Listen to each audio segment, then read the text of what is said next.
Hello, crafty friends. I'm Lien from Studio Kato, and I'm so happy to be back on the Jane's Doodles YouTube channel today with not one, but two cards celebrating the new Jane's Doodles release. Now, there is also a blog hop, and I also have another video and another card on my YouTube channel as well.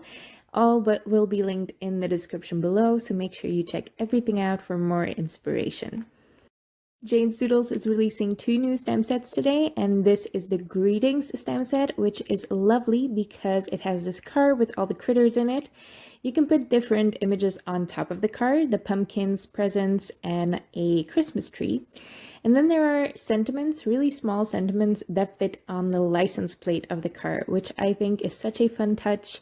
I really love that. There's a happy birthday to you, there's a Noel, and there's also just a string of hearts, which is lovely for all occasions, obviously. And I think the fourth one is Fall Y'all. There's also a greetings one. There are quite a few sentiments in this actually. So this stamp set, even though there's only one main image, is very versatile. I really love it. And because it's a large image, it also fills up a card nicely. So I'm really only stamping the card twice because I'm making two cards. And then I'm also stamping a tree, a Christmas tree, and a stack of presents to put on top of each card for my cards. Now I use the Memento Tuxedo black ink for that, and that is also available in the Jane's Doodles shop. I love that she stocks the small sizes of the ink pads, and they're actually the two main black inks that I always end up using, Memento Tuxedo black and also Versafine Onyx black ink. They're both amazing black inks, great basics to have in your craft room, and I love that Jane is stacking the small sizes because not everyone has a ton of space to store all of those ink pads. Now, Memento Tuxedo black ink is perfect for alcohol marker coloring, which is why I used it first. Now, I did leave the stamps in my Misti, and you will see me stamp these images again later because I love me an embossed outline. You know this. I am first coloring in all of my images because alcohol markers don't really agree with embossing powder. Which is very sad, but I found a way around that, which just takes one extra minute, and it's totally worth it in my opinion. Now I'm using a ton of Ohuhu markers today.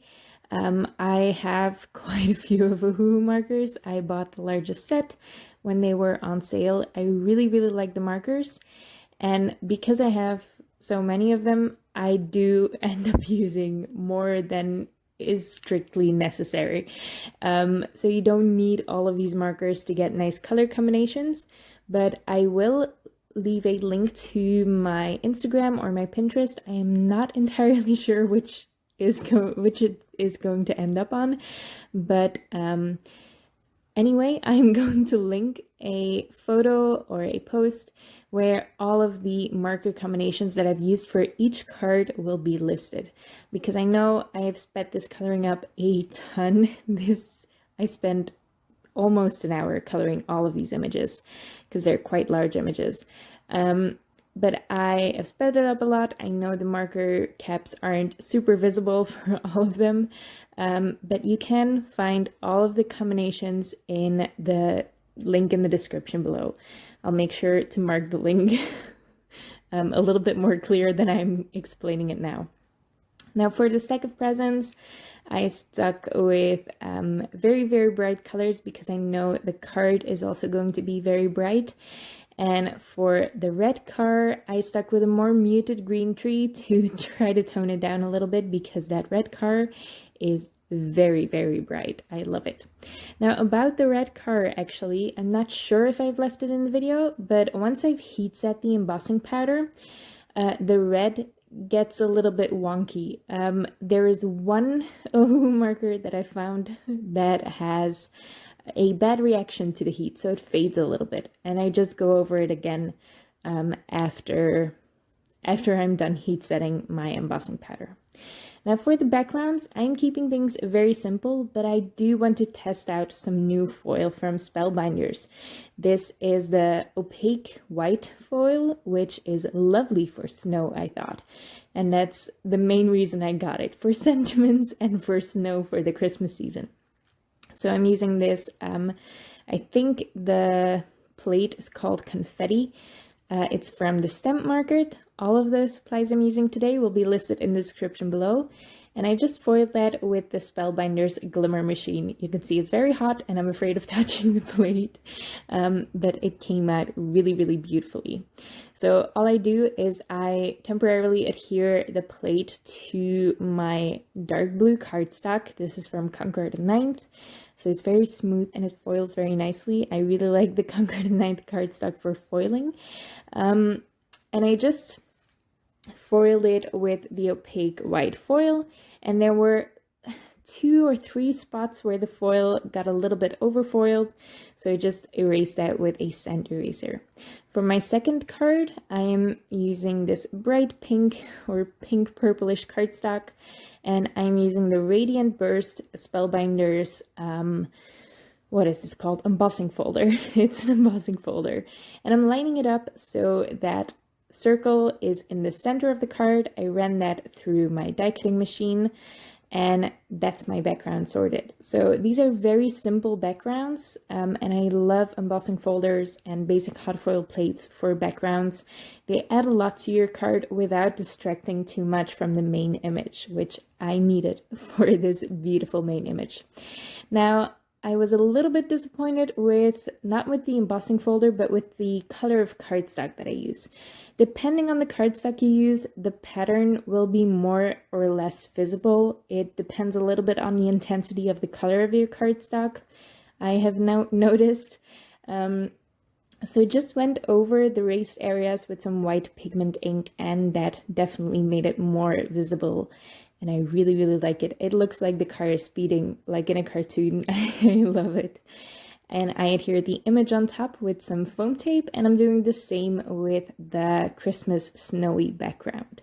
So overall, very, very simple cards. All of the time I spent on these went into coloring, which is one of my favorite things to do on cards. So this was not a hardship at all.